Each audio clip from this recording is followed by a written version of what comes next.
notre programme que nous avons soumis à Kolda est un tout. D'accord, il s'intéresse aux questions d'éducation, de santé publique, d'environnement, d'économie, etc. Tout le monde le sait. On a parlé, on a articulé notre programme autour de l'attractivité sociale, de l'attractivité économique, de l'attractivité culturelle et sportive.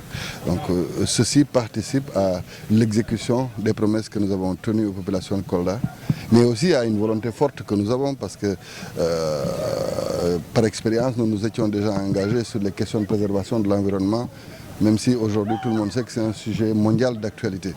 Donc il faudrait que chacun puisse, à un niveau individuel, poser des actes pour la préservation de l'environnement et ensemble aussi, il faut qu'on participe aux efforts collectifs. Et c'est pourquoi aujourd'hui, nous avons lancé le processus, pas de reboisement seulement de cet axe-là, mais un processus plus généreux qui va prendre en compte tout Kolda. Parce que ce boulevard que nous avons commencé à planter, notre objectif c'est de continuer. La première phase, c'est vrai, c'est 1000 arbres d'ici la mairie, de l'aéroport à la mairie. Mais dès qu'on finit ça, au bout d'une semaine, on va s'organiser pour lancer la deuxième phase, pour amener ce boulevard-là jusqu'à la sortie de Kolda via Vélingara, par la route de Vélingara.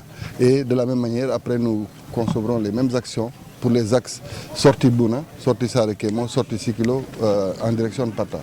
Après ça, nous, en même temps que nous sommes en train d'exécuter les travaux pour le parc urbain, que vous connaissez, le parc forestier, nous allons aussi mettre en place les bois. Nous sommes en train de finir l'identification des sites, mais il faut qu'on profite de l'hivernage pour poser les actes, parce que c'est maintenant que c'est propice pour pouvoir planter des arbres et pour pouvoir les surveiller.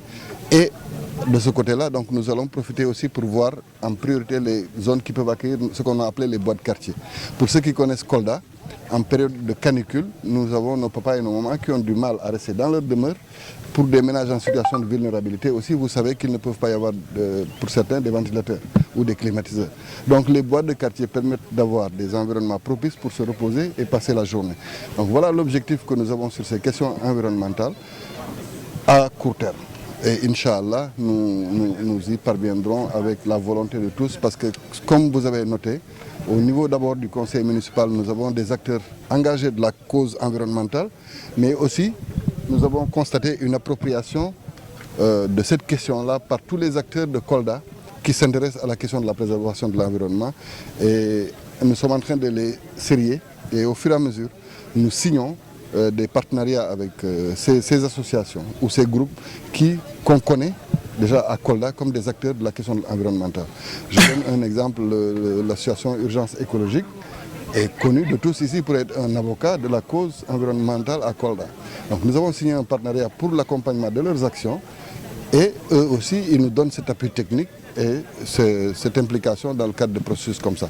Et de la même manière que nous avons commencé avec eux, nous allons impliquer tous les acteurs. Aujourd'hui, beaucoup d'entre eux sont là, c'est pourquoi vous avez vu cette forte mobilisation, mais ça ne peut pas être une action d'éclat. C'est une action qu'on va mettre au quotidien. Parce que d'abord, ces arbres-là, il faut les préserver pour qu'ils puissent se sceller au sol. Et ensuite, il faut qu'on évalue pour voir rapidement si, par rapport au cadre que nous voulons, pour le cadre de vie, s'ils sont convenables à notre cadre de vie tel que nous le souhaitons. Et Inch'Allah, on va continuer le processus. Ça joue aussi, parce qu'aujourd'hui, vous savez que dans les zones chaudes, nous, notre capital carbone, on doit pouvoir jouer sur l'équation qui est là. Et de ce côté-là aussi, nos actions nous permettront d'avoir une approche favorable par rapport à la résolution de nos questions environnementales. À Kolda commune, je ne pense pas qu'il y ait eu une campagne de cette nature-là, c'est-à-dire de décider de prendre nos axes principaux et de les embellir en même temps qu'on est utile à la question environnementale. Je pense que c'est la première fois. Mais ce que j'ai dit, et c'est là que c'est important, c'est que nous avons les bons partenaires. Les bons partenaires, ce sont les acteurs de la question environnementale. Si vous savez très bien que nos jeunes acteurs de ces questions-là sont très souvent d'ailleurs au devant de l'actualité parce qu'ils font des actions pour la préservation de l'environnement, parfois même avec une incompréhension avec les autorités policières. Donc c'est vous dire que ce sont des personnes qui étaient prêtes à mettre en péril leur liberté pour sauvegarder l'environnement. Donc je ne les vois pas aujourd'hui qu'ils ont une opportunité de mieux agir. Je ne les vois pas faire des actions d'éclat et les laisser comme ça. La mairie peut penser faire une action d'éclat, mais pas eux.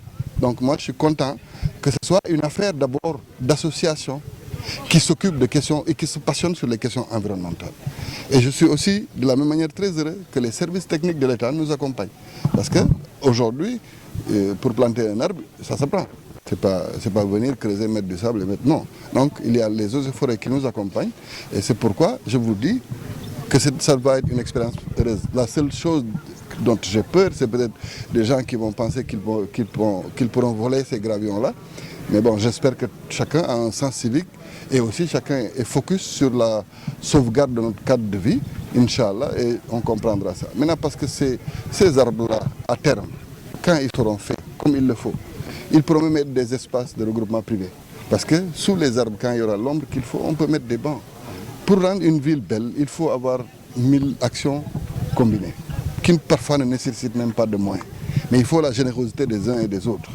Que chacun comprenne que cet arbre-là appartient à Kolda et que ce sont les fils de Kolda qui doivent être les garants de sa protection, premièrement. Deuxièmement, nous de notre côté, nous avons ciblé les personnes qu'il fallait. Je ne vois pas comment je vais intéresser un acteur du sport à une question environnementale.